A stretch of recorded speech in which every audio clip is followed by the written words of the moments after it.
Assalamualaikum warahmatullahi wabarakatuh.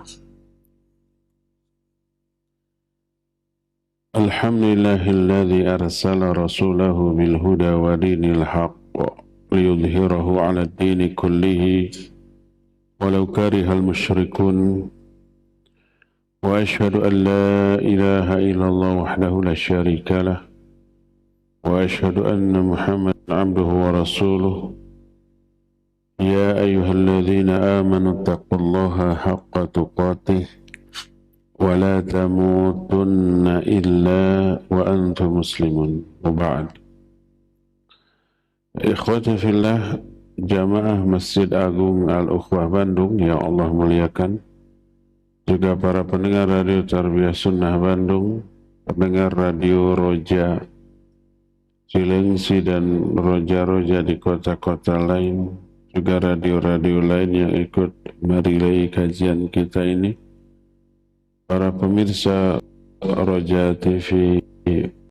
Alhamdulillah kita kembali berjumpa dalam kajian khusus muslimah yang diselenggarakan oleh Radio Roja Cilengsi tapi bertempat di Bandung.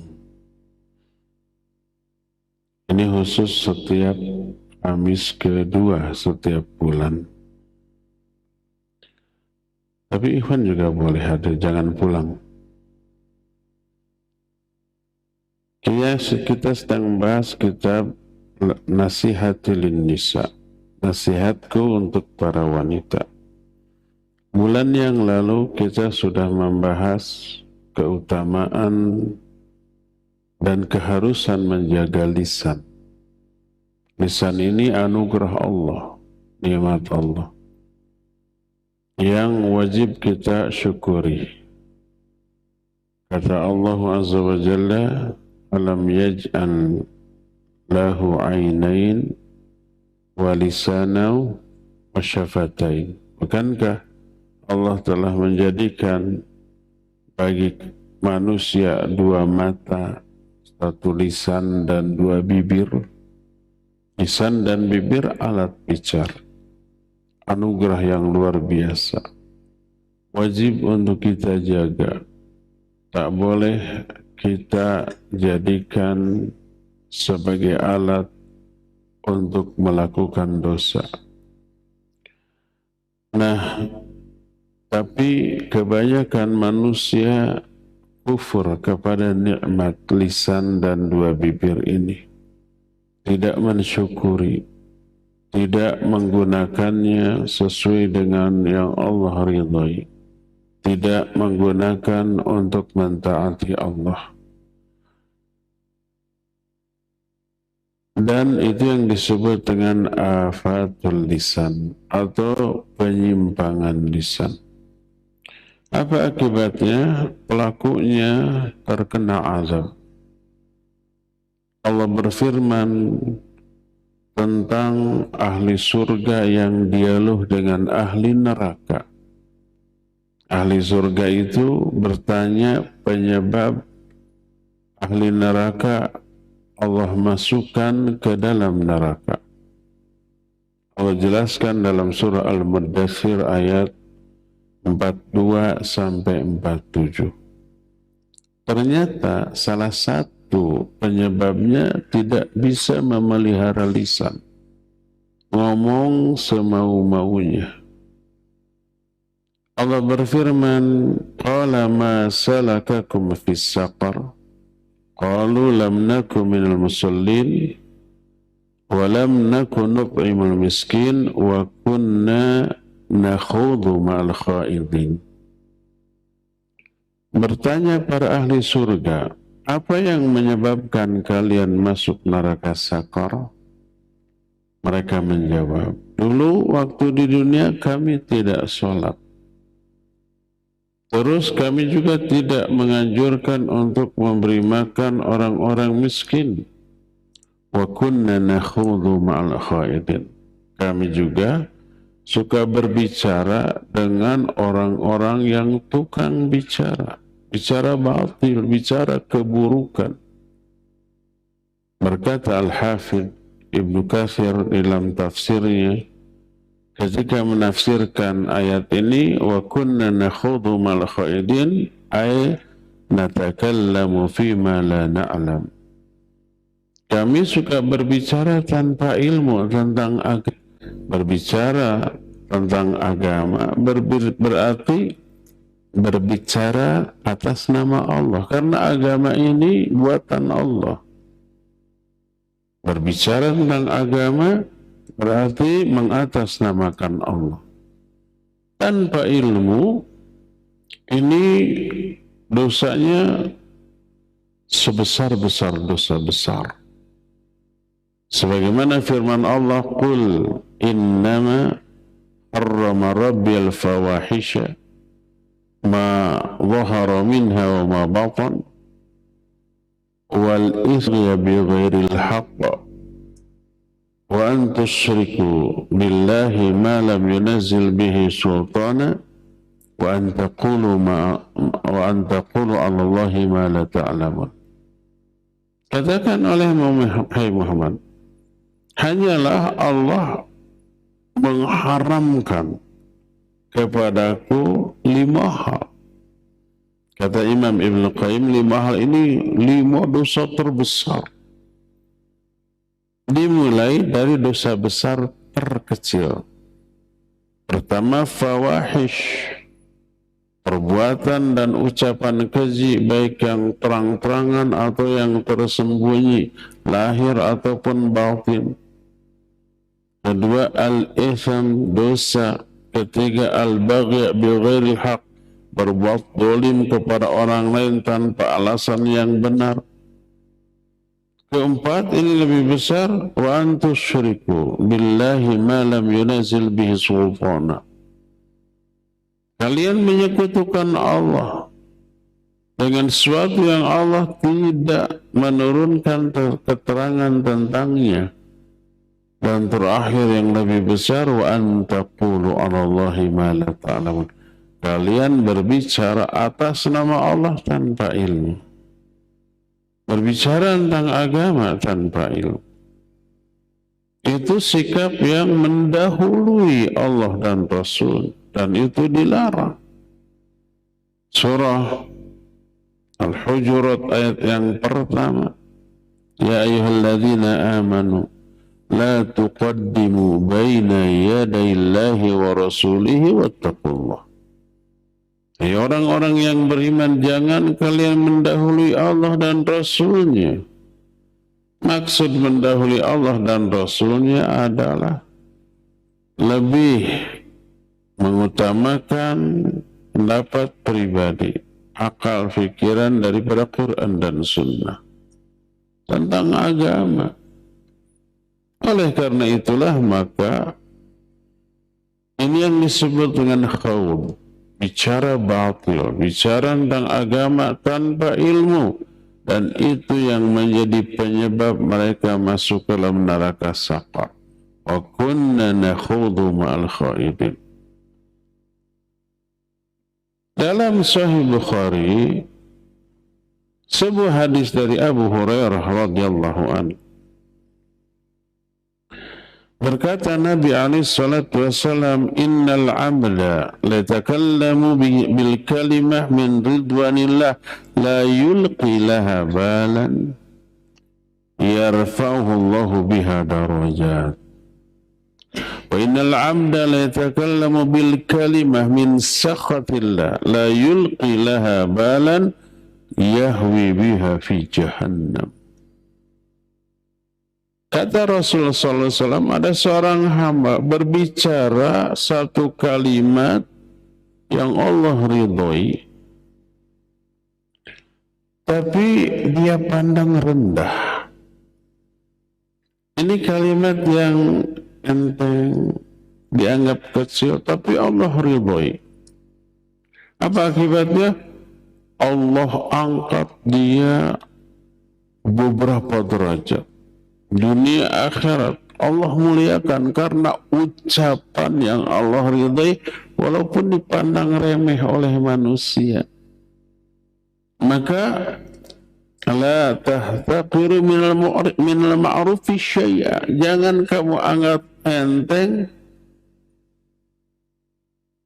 kebaikan walaupun sedikit, walau bikalimah thayyibah, walaupun hanya dengan kata-kata yang baik, yang menyenangkan orang, lakukan. Oleh karena itulah Allah angkat derajat. Sebaliknya ada seorang hamba mengatakan perkataan yang Allah murkai tapi dianggap enteng, dianggap tidak masalah, tapi berakibat orang itu Allah jerumuskan ke dalam neraka jahanam. Waliyadzubillah. Jangan anggap enteng ucapan lisan, baik yang baik ataupun yang buruk. Karena ada orang mengatakan dosa yang ringan dianggap kecil, enteng secara lisan, dosa lisan, tapi mengakibatkan orang itu terjerumus ke dalam neraka jahanam. Dan ada orang yang mengatakan perkataan baik tapi dianggap remeh, tapi mengakibatkan dia dimasukkan ke dalam surga dengan level yang sangat tinggi. Oleh karena itu jaga lisan, jaga dari penyimpangan, jaga dari kekeliruan, kesalahan yang mengundang murka dan azab Allah. Apa saja bentuk-bentuk penyimpangan lisan? Pertama dan yang terbesar, an-nutqu bisyirki wal kufr. Berbicara dengan isi ucapan yang syirik atau kufur. Baik syirik besar termasuk syirik kecil. Apa contoh syirik besar? Syirik besar berdoa kepada selain Allah. Berdoa kan ibadah. Doa wal ibadah. Berdoa ibadah. Kepada siapa ibadahnya?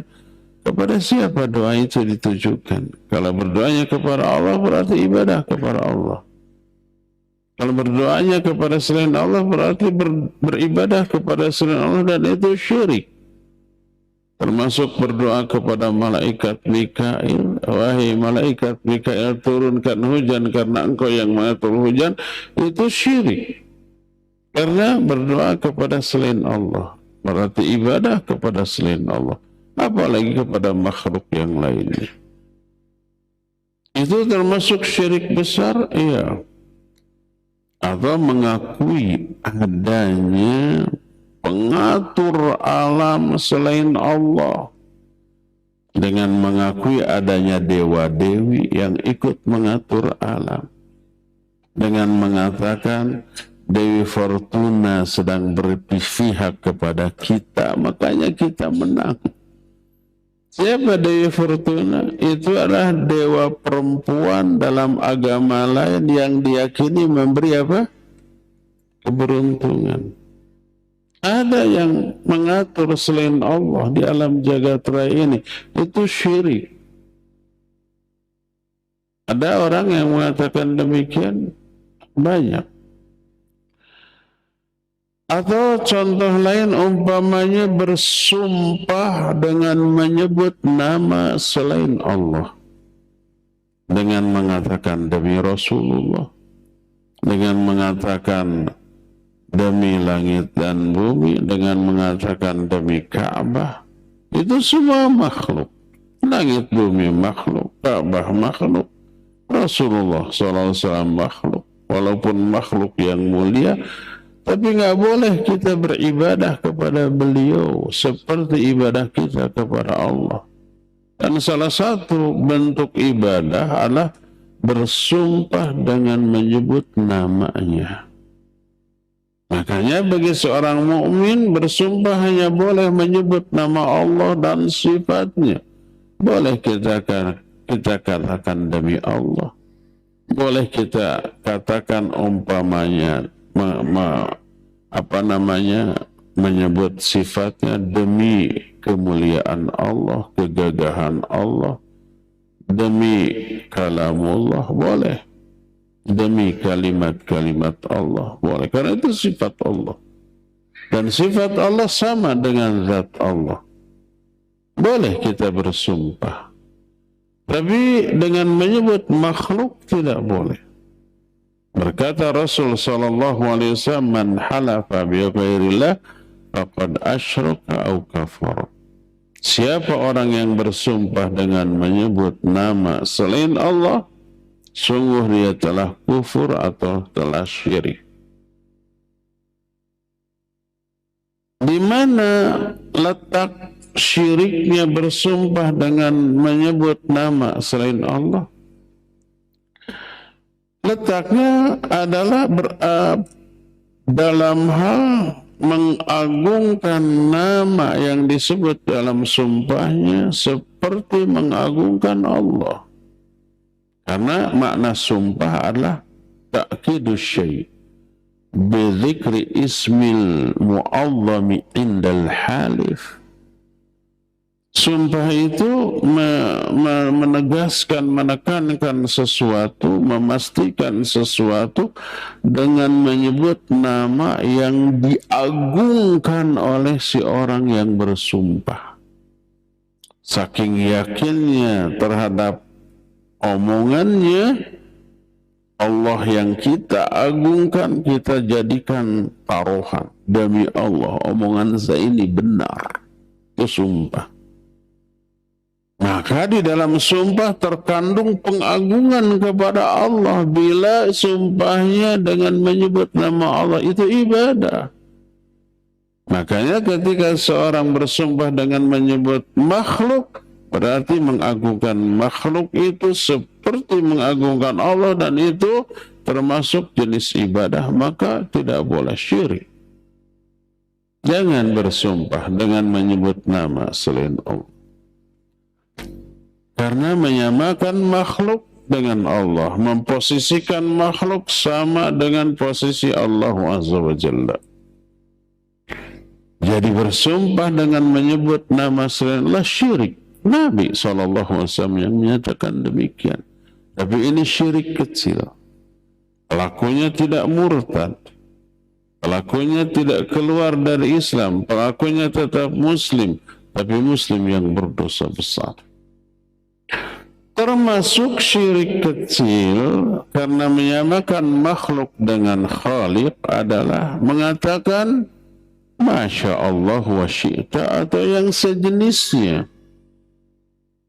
Masya Allah wa syi'ta artinya terserah kehendak Allah dan kehendak engkau. Ketika ada seseorang yang berkata demikian, langsung ditegur oleh Nabi SAW. La taqul Masya Allah wa syi'ta, walakin qul Masya Allah wahdah. Atau Masya Allah thumma syi'ta. Jangan kamu katakan Masya Allah wa syi'ta, tapi katakan Masya Allah saja.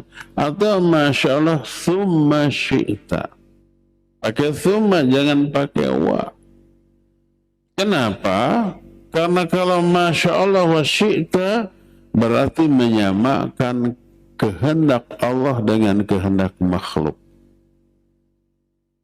Padahal kehendak makhluk sangat bergantung kepada kehendak Allah. Kalau Allah menghendaki makhluk berkehendak, baru makhluk itu berkehendak. Kalau tidak, tidak. Kenapa kita berkehendak begini dan berkehendak begitu? Allah yang menghendaki kita berkehendak begitu. Allah yang kasih kehendak itu. Wa ma tasha'una illa ayyasha Allahu Rabbul Alamin. Kalian tidak akan punya kehendak kecuali Allah yang memberi kehendak itu kepada kalian. Makanya pakai thumma, Masya Allah thumma syi'ta. Ini terjadi karena kehendak Allah kemudian. Kalau pakai kemudian boleh. Kalau dengan wa tidak boleh. Kalau dengan dan tidak boleh. Kalau pakai kemudian boleh. Karena kemudian menunjukkan urutan secara infisal. Wafa'u lit-tartibi bittisal wa thumma lit-tartibi binfisal. Itu kaidah dalam kitab Alfiyah. Fa menunjukkan urutan nyambung. Kalau thumma menunjukkan urutan tapi terpisah. sama dengan ucapan kita bersyukur kepada Allah dan kepada muhsinin, kepada donatur, itu tidak boleh. Karena menyamakan syukur kita yang bernilai ibadah kepada Allah dengan syukur kepada makhluk, tidak boleh. Tapi harus pakai kemudian. Kita harus bersyukur kepada Allah, kemudian setelah itu bersyukur kepada para donatur yang mendukung acara ini, keumpama baru boleh. Itu tidak menyamakan. Kalau pakai thumma. Berdasarkan hal itulah, di saat seseorang menyamakan makhluk dengan Khalik dalam hal dengan ucapannya, dia terjerumus ke dalam ucapan yang syirik. Dulu orang-orang munafikin pernah juga mengucapkan ucapan-ucapan yang kufur, mencela Allah dan Rasulnya, mencela juga kitabnya Al-Quranul Karim, dengan merendahkan martabat Nabi SAW di bawah yang semestinya, menghinakan Al-Quran dengan ucapannya, apalagi Allah Azza wa Jalla, maka mencelaknya adalah ucapan yang kufur. Bisa kufur besar, bisa kufur besar. Allah yang mengatakan mereka itu kufur dalam Al-Quran. Ketika orang-orang munafik berkata seperti itu, Rasul SAW murka. Kemudian orang munafik itu ditanya, kenapa kamu ngomong begitu? Apa bilangnya? Bercanda aja, bergurau, main-main. Jangan dianggap serius, baper amat. Gitu ya. Kan kalau orang ngomong atau berperilaku tersinggung, menyinggung orang lain, kita tersinggung, lalu kita menyatakan kemarahannya, ngomongnya apa? Bercanda lah, nggak serius, jangan baperan, kan gitunya. Disalahkan kita yang dianggap baper. Dulu begitu. Allah menyatakan, wala in sa'altahum la yaqulunna innama kunna nakhudu wa nal'ab. Kalau kamu bertanya kepada mereka, kenapa mereka ngomong gitu, pasti mereka akan bicara, kita hanya bercanda, ya serius, guyon, heureuy ya itulah, jangan baperan. Apa kata Allah? Qul abillahi wa ayatihi wa rasulihi kuntum tastahzi'un. Katakan oleh Muhammad, apakah tentang Allah, tentang ayat-ayatnya, tentang Rasul kalian permainkan, kalian jadikan bahan candaan, bahan lawakan, bahan guyonan? Ingat, jangan sekali-sekali menjadikan agama ini sebagai bahan guyonan. Malaikat dijadikan sebagai bahan candaan, bahan lawakan, sekadar untuk membuat orang ketawa dan menjadi bumbu dalam ceramah-ceramahnya. Ada yang begitu kan? Ngarang-ngarang cerita fiktif, menjadikan malaikat sebagai lawakan, sebagai bahan candaan.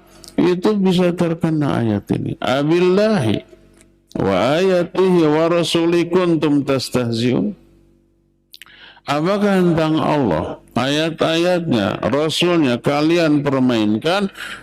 La ta'tadiru qad kafartum ba'da imanikum. Jangan minta maaf, jangan cari-cari alasan, jangan berapologi. Kalian telah kufur setelah kalian beriman.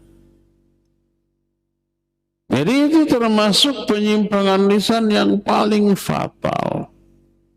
Termasuk berbicara tentang agama ini tanpa ilmu, termasuk apalagi berdusta atas nama Allah, atas nama Rasulnya. Berdusta pasti ucapan kan, namanya juga dusta, ngomong tapi bohong, ngomong tidak, isinya tidak sesuai fakta. Termasuk salah satunya menyampaikan hadis palsu, atau hadis dhaif tanpa menjelaskan kedhaifannya, itu sama dengan berdusta atas nama Rasul sallallahu alaihi wasallam. Hadis yang mutawatir lafzi bahkan menyatakan, kata beliau, ini salah satu penggalan kalimat dari hadis ini, beliau menyatakan, man kadzdzaba alayya muta'ammidan falyatabawwa maq'adahu minan nar. Siapa orang yang berdusta atas namaku, siap-siap untuk menempati tempat duduk dalam neraka. La takdzibu alayya fa innal kadziba alayya laisa kal kadzabi ala ahadikum. Jangan kalian berdusta atas namaku, karena berdusta atas namaku tidak sama dengan berdusta atas nama orang lain. Karena berdusta atas nama Nabi sallallahu alaihi wasallam menyangkut kemurnian agama ini. Nabi tidak berkata demikian, dikatakan Nabi bersabda, padahal tidak. Nanti berefek kepada penambahan terhadap ajaran agama ini. Makanya antum jangan sembarangan nge-share tulisan hadis sebelum dipastikan hadis itu sahih. Bulan ini termasuk bulan lakunya di-share hadis-hadis palsu tentang apa? Nisfu Sya'ban.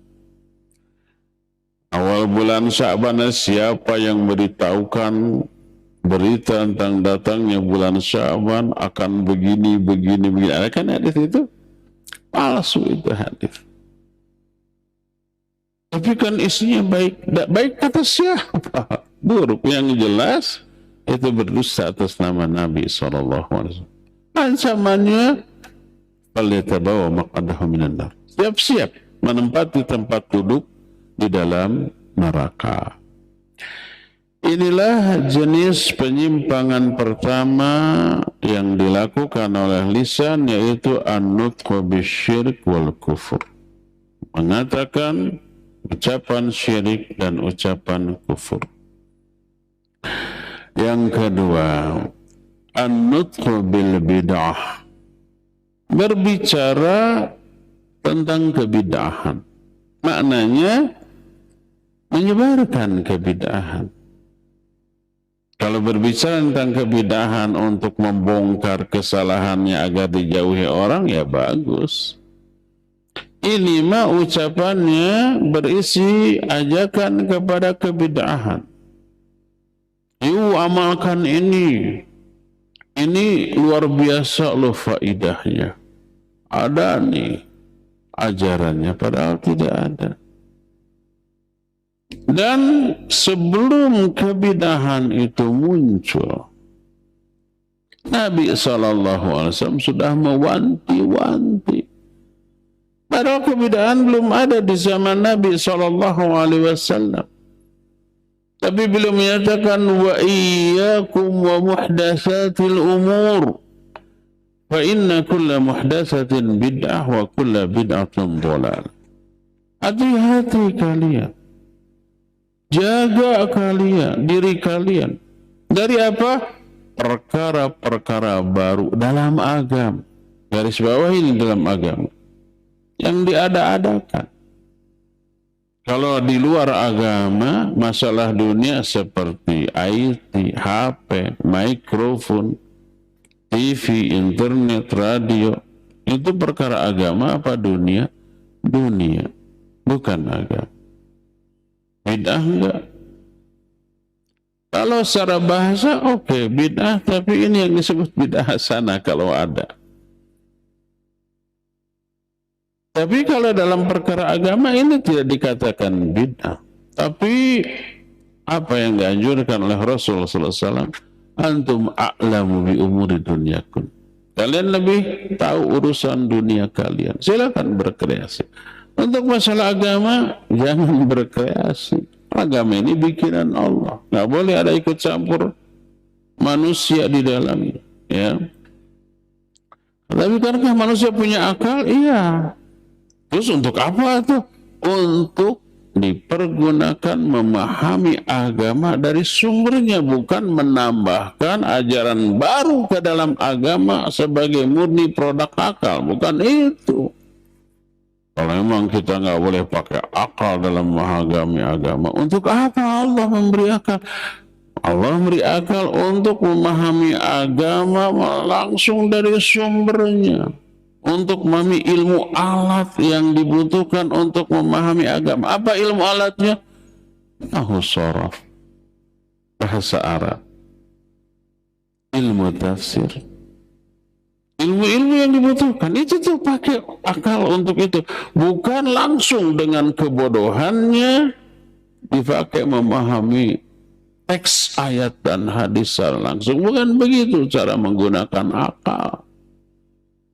Prosedural lah, jangan langsung potong kompas. Akal yang bodoh dengan ilmu langsung dipakai memahami ayat dari terjemahannya. Ya, dari bahasa aslinya mah nggak paham maknanya.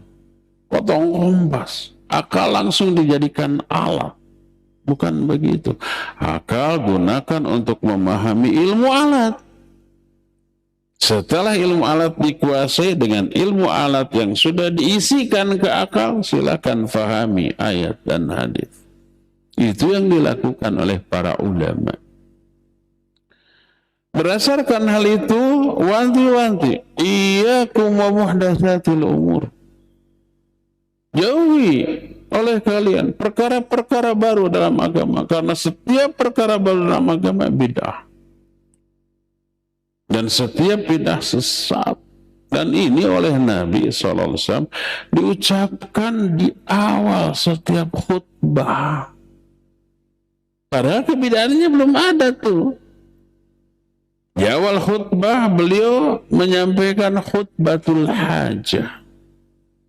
Mulai innal hamdalillah nahmaduhu wa nasta'inuhu wa nastaghfiruh, terus baca surah Ali Imran 102, terus membaca surah An-Nisa ayat pertama, terus membaca surah Al-Ahzab yang ya ayyuhalladzina amanu taqullaha wa qulu qawlan sadida dan seterusnya. Terus nah fa inna asdaqal hadits kitabullah wa khairal hadi hadi Muhammad sallallahu alaihi wasallam wa syarrul umuri muhdatsatuh. Ini di awal setiap itu sunnah Nabi.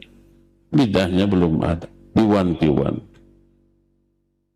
Kalau ini kita amalkan sekarang, orang yang maniak bid'ah, tuh khutbahnya belum apa-apa udah bid'ah. Padahal itu sunnah Nabi SAW. Kita mengikuti apa yang dilakukan oleh Nabi dalam awal khutbahnya begitu. Kenapa demikian? Sebab ini, fa inna kulla bid'atin dhalalah wa kulla dhalalatin finnar. Kita mewanti-wanti itu sayang, jangan sampai terancam dengan neraka. Tapi kan balik nuduh ya. Coba sekarang dokter ahli gizi atau BPOM menyatakan, hati-hati, jangan makan makanan yang mengandung zat ini, bahaya loh.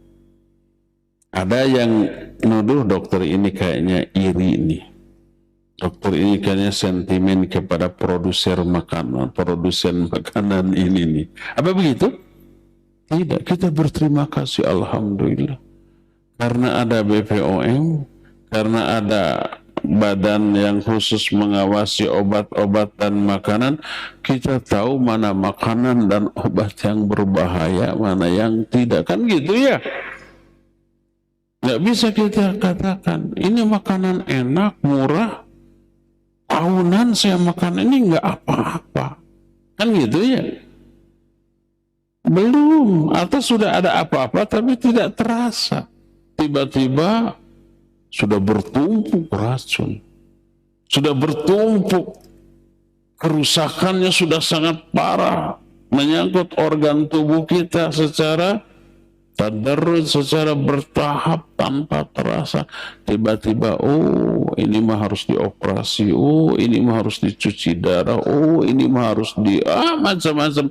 Itu berawal dari apa? Zat yang berbahaya yang sedikit-sedikit dikumpulkan dalam tubuh.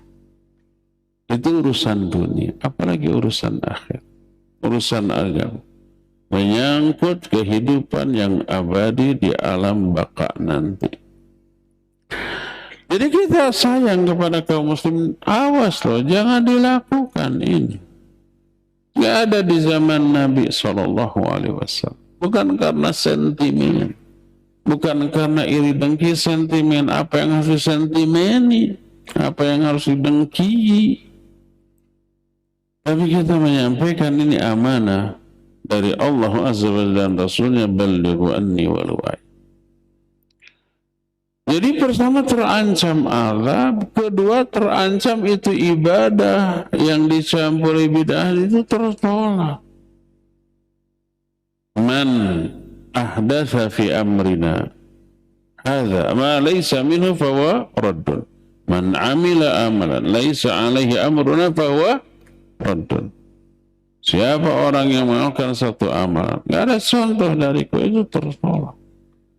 Kan kasihan sudah capek berbuat, ditolak, nggak diterima, diazab. Capek gawe, teka pakai, dari jeng di teke, bikin bete. 4 ruginya. Kan kasihan. Jadi karena kasihanlah kita melakukan ini. Jangan lakukan dan jangan mengajak orang lain kepada kebidahan. Siapa orang yang mengajak kepada kebidahan, berarti dia menggunakan lisan tidak sesuai dengan apa yang Allah kehendaki dengan lisan ini. Gunakan lisan untuk ketaatan, jangan untuk kemaksiatan atau bid'ah, apalagi syirik dan kufur. Maka inilah penyimpangan yang kedua yang dilakukan oleh lisan. Pertama, ucapan syirik dan kufur, baik besar ataupun kecil. Yang kedua, ucapan yang mengajak kepada kebid'ahan.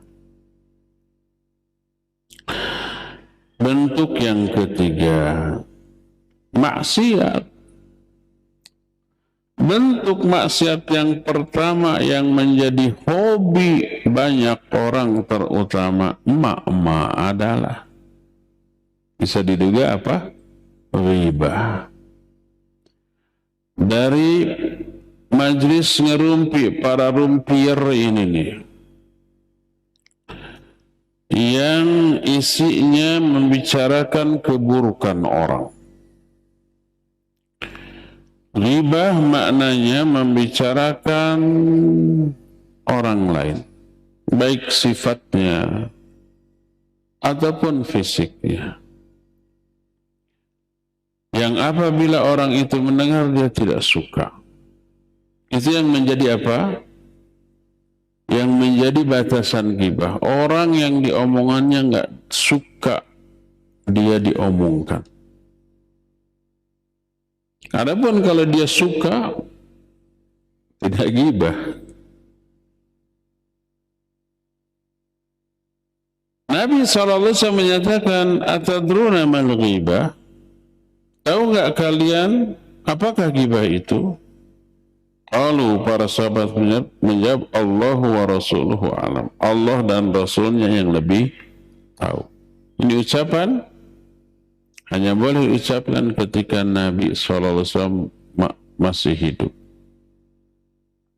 Adapun setelah wafat, maka tidak boleh. Sehingga berkata Syekh Muqbil bin Hadi Al-Wadi, ziyadah wa rasuluhu la tuqalu ba'da wafati Rasul sallallahu alaihi wasallam mutlaqan. Ay sawa'an kana fil ahkamid diniyah am fil dunyawiyah. Lianna Nabi sallallahu fi qabrihi hayyun hayatan barzakhiyan Allahu a'lamu bi kaifiyatiha. Tambahan Allah dan Rasulnya lebih tahu, ini tidak boleh dikatakan setelah Nabi wafat secara mutlak. Baik dalam hukum-hukum agama atau dalam masalah dunia. Karena Nabi SAW sudah berada di kuburnya, beliau hidup dengan kehidupan barzakhiyah yang hanya Allah yang tahu bagaimana keadaannya. Tapi Nabi SAW dalam hadis sahih riwayat Imam Bukhari pernah menyatakan ketika ada umatnya yang mau mengambil dan minum air dari telaga beliau, diusir, dihalangi. Nabi SAW menyatakan, haulai ummati, ummati, mereka umatku, kenapa diusir? Maka dijawab, innaka la tadri ma ahdatsu ba'dak. Kau tidak tahu apa yang mereka ada-adakan sepeninggalmu. Jadi hanya boleh dikatakan di zaman Nabi masih Allah dan Rasul yang lebih tahu.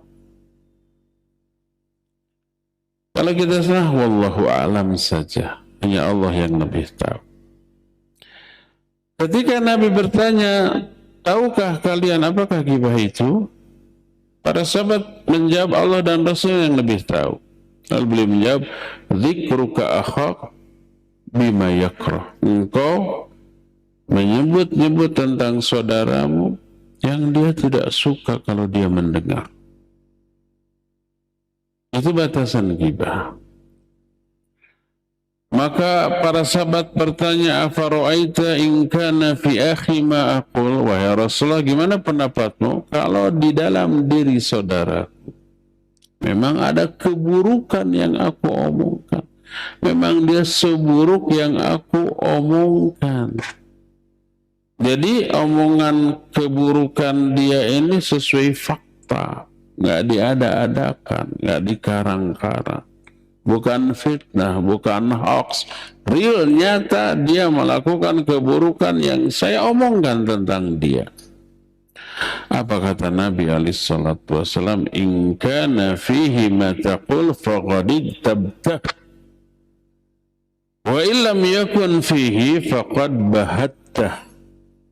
Kalau di dalam diri dia, dalam diri saudaramu ada keburukan yang kamu katakan tentang dia, berarti kamu telah menggibahi. Itu gibah itu. Gibah itu sesuai fakta. Tapi kalau tidak ada, saudaramu tidak seburuk yang kamu omongkan, hanya dusta, hanya mengada-ada, ngarang-ngorong saja, kamu telah berbuat buhtan kepadanya. Buhtan ini lebih besar dosanya daripada ghibah. Karena di dalamnya ada dua keburukan. Pertama dustanya, kan dusta itu ngarang-ngarang. Kedua, wujud kebenciannya kepada saudara. Berdasarkan hal itu, maka ghibah adalah ucapan tentang keburukan seorang yang memang fakta, sesuai dengan fakta. Itu yang terlarang, yang tidak boleh. Al-Quran mengumpamakan ghibah dengan gambaran memakai daging bangkai saudara yang kita gibahi yang sudah mati. Ada orang mati dibiarkan busuk dulu, lalu setelah busuk dimakan. Jijik kanibal. Sejijik itu ghibah. Allah menyatakan dalam surah Al-Hujurat, wala yaghtab ba'dukum ba'dha ayuhibbu ahadukum ayyakula lahma akhihi maitan fakarihtumu. Jangan sebagian kalian menggibahi sebagian yang lain. Suka enggak bila salah seorang di antara kalian memakan daging bangkai saudaranya yang sudah mati? Fakarihtumu. Pasti kalian enggak suka. Jadi busuknya ghibah sebusuk itu tuh. Karena ghibah menyangkut harga diri dan kehormatan seorang, dan kehormatan itu haram untuk kita rendahkan, maka ghibah seharam itu. Berkata Nabi SAW dalam Sahih Bukhari dan Sahih Muslim dari Abu Bakrah radhiyallahu an, fa inna dima'akum wa amwalakum wa aradakum alaikum haramun ka hurmati yaumikum hadha fi baladikum hadha fi syahrikum hadha. Itu oleh Nabi disampaikan pada khutbah haji wada. Kata beliau, sungguhnya darah kalian, harta kalian, kehormatan kalian haram bagi kalian. Darah sesama muslim nggak boleh dikocorkan, dibunuh atau minimal dilukai, mengalir darahnya nggak boleh, haram. Demikian juga harta kalian nggak boleh diambil dengan cara yang batil, dicuri, ditipu gitu ya, kecuali dengan cara yang halal, mulai jual beli, pinjam meminjam tanpa bunga, hadiah menghadiahi, itu yang dihalalkan boleh. Wa aradakum, dan kehormatan kalian haram atas sama kalian. Kehormatan sama muslim nggak boleh dihinakan, nggak boleh direndahkan. Makanya menghina, merendahkan termasuk umpamanya memberi gelar-gelar buruk, haram. Ya ayyuhalladzina amanu la yaskhar qaumun min qaumin asa yakunu khairan minhum wala nisa'un min nisa' asa yakunna khairan minhun wala talmizu anfusakum wala tanabazu bil alqab. Itu terlarang semua karena menyangkut harga diri, menyangkut kehormatan sama muslim. Seharam apa kehormatan sama muslim seperti haramnya hari kalian ini, di negeri kalian ini, di bulan kalian ini. Hari itu hari Arafah. Negerinya negeri Mekah, di Arafah tanggal 9 Dzulhijjah, dan Arafah bagian dari Mekah. Di bulan kalian ini, bulan haram, bulan Dzulhijjah saat itu, maka seluruh bentuk dari penghinaan, perampasan kehormatan seseorang haram.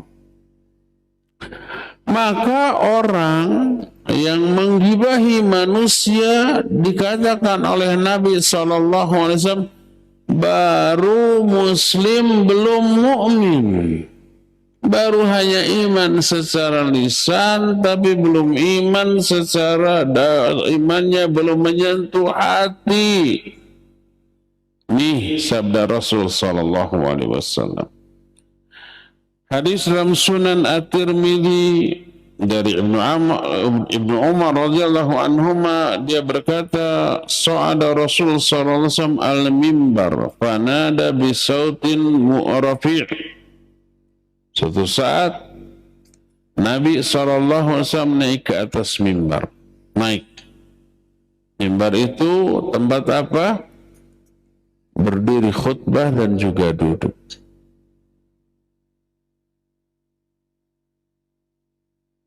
Ini podium bukan mimbar. Karena mimbar Rasul SAW salata darajat. Qama fi tsaniyah wa qa'ada ala tsalitsah. Mimbar Nabi SAW itu 3 tingkat, 3 anak tangga. Beliau suka berdiri di tangga kedua untuk khutbah dan duduk di tangga ketiga. Beliau naik ke atas mimbar, lalu dengan suara yang tinggi beliau berkata, ini kekesalan beliau kepada orang yang tukang gibah, menyakiti orang lain dengan lisannya. Beliau bersabda, ya ma'syara man amana bilisanih wa lam yufdil imanu ila qalbi, la tu'dhul muslimin wa la tu'ayyiruhum. ولا تتبعوا عوراتهم فإنه من تتبع عورة أخيه المسلم تتبع الله عورته ومن تتبع الله عورته يفضحه ولو في جوف رحله. Kata Nabi SAW, hei orang-orang yang baru iman dengan lisannya saja, tapi iman itu belum menembus hatinya. Jangan kalian sakiti sesama muslim. Jangan hinakan mereka. Jangan mencari-cari aurat mereka di otak, di Korean itu apa, dicari-cari kesalahan aurat aib orang lain. Ingat, al-jaza'u min jinsil amal. Balasan akan Allah sesuaikan dengan jenis perbuatan. Perbuatan yang ngorek-ngorek, mencari kesalahan orang lain, Allah akan ngorek-ngorek kesalahan dia, lalu dibongkar. Kata Rasul SAW, siapa orang yang mengorek-ngorek, mencari-cari aurat saudaranya, Allah akan korek-korek aurat dia. Allah akan bongkar aurat dia. Dan siapa orang yang Allah bongkar auratnya, maka akan terekspos tuh. Akan tersebar tuh keburukan orang itu walaupun berada di tempat yang paling tersembunyi. Ada banyak cara Allah membongkar aib dia tanpa dibongkar oleh orang lain. Tuh, itu balasan bagi orang yang apa? Yang ghibah, yang membongkar, ngorek-ngorek, mencari-cari kesalahan orang lain untuk diekspos. Dia akan Allah ekspos juga keburukan. Makanya siapa yang menutupi aurat sama muslim, Allah akan tutupi aurat dia. Siapa orang yang melepaskan seorang muslim dari kesulitan, Allah akan lepaskan dia dari kesulitan dunia akhirat. Siapa orang yang menolong seorang muslim, Allah tolong dia. Allah selalu menolong seorang hamba selama hamba itu menolong sama saudaranya. Allahu fi anil abdi maka al-abdu fi auni akhi. Al-jaza min jinsil amal. Kalau kita ingin aurat kita ditutup, tutup aurat orang lain yang kita ketahui. Kalau kita ingin kesulitan kita ini dilepaskan oleh Allah, lepaskan kesulitan orang lain yang kita mampu bantu. Kalau kita ingin hutang-hutang kita dilunasi, bantu orang lain untuk melunasi hutang-hutang. Al-jaza min jinsil. Resiko lain dari ghibah diterangkan di dalam Musnad Ahmad, juga Sunan Abu Daud, dari Anas bin Malik radhiyallahu anhu. Berkata Rasulullah sallallahu alaihi wasallam, "Lamma urija bi marartu biqaumin lahum adfarun min nuhasin yakhmushuna wujuhahum wa sudurahum." Ketika aku dimi'rajkan, Mi'raj itu naik ke atas langit dari Masjidil Aqsa, terus langit pertama, kedua sampai ketujuh. Di tengah jalan aku berjumpa dengan satu kaum. Mereka memiliki kuku-kuku panjang dari logam, panjang runcing dari logam. Mereka mencakar-cakarkan kukunya yang panjang itu ke wajah mereka dan ke dada-dada mereka, dicakar-cakarkan. Berlumuran darah. Sakit nggak? Super sakit. Atau jangankan sama logam, kita gatal, garuk, sampai khusyuk, sampai boleksek. Apa boleksek? Lecet. Dah perih katanya, nggak sampai berdarah, cuma kulitnya sedikit terkelupas. Pas wudhu, perih apa? Oh, bekas gagaro tadi. Ini bayangkan logam, runcing, panjang, dicakar-cakar. Nabi SAW bertanya kepada Jibril, "Man haulai ya Jibril?" Siapa mereka itu wahai Jibril? dijawab, haula'il ladzina ya'kuluna luhuman nas wa yaqawuna fi a'radihim. Mereka adalah orang-orang yang suka memakan daging-daging manusia dan merendahkan kehormatan sesama manusia, tukang ngehina. Yang dimaksud makan daging itu menggibahi. Tadi Al-Quran menerangkan menggibahi sama dengan memakan daging bangkai yang sudah mati. Itu azabnya di mana? Itu di alam kubur terus sampai hari kiamat. Bayangkan, azab kubur itu jauh lebih dahsyat dari seluruh penderitaan yang pernah dialami di dunia, dan waktunya panjang sampai kiamat. Berapa tahun duka? Mungkin 1000 tahun, 10.000, 100.000, sejuta tahun, entah kiamat kapan terjadi. Terus begitu. Itu belum seberapa.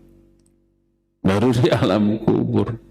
Di akhirat, di neraka, berlipat-lipat lagi kedahsyatan azabnya dibanding yang dia alami di alam kubur. Waliyadzubillah.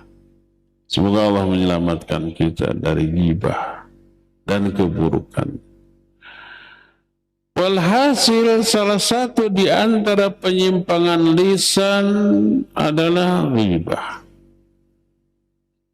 Membicarakan keburukan orang lain yang apabila si orang tersebut mendengar dia tidak suka, maka itu ghibah. Walaupun sui fakta, iya ghibah itu sui fakta. Kalau nggak sui fakta, apa namanya? Buhtan. Bahasa kitanya mungkin fitnah. Dan itu lebih besar dosanya, berarti lebih dahsyat azabnya. Apakah mutlak seluruh ghibah ini haram? Enggak. Ada ghibah yang dibolehkan. Bahkan ada yang disunnahkan. Bahkan ada ghibah yang diwajibkan. Apa sajakah ghibah yang boleh, yang sunnah, bahkan yang wajib? Jangan salah penempatan nih. Setelah ngaji ada ghibah yang wajib, yang haram dianggap wajib. Kan gitu tuh alasan infotainment.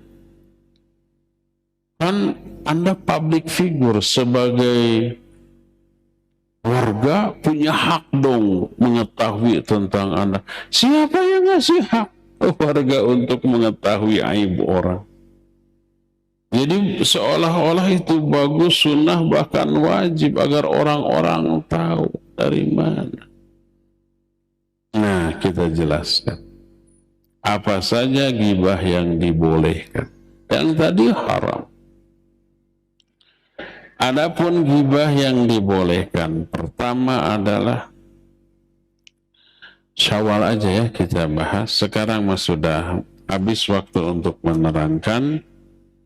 Bulan depan sudah Ramadan. Mungkin Ramadan bisa ketang ya. Ramadan ngaji tidak libur, tetap ngaji di sini dan ada buka bersama di sini. Anda makanan untuk buka ada banyak, silakan ya, beli sendiri. Insyaallah panitia akan menyediakan. Mungkin ada donatur juga, silakan, pahalanya besar ya.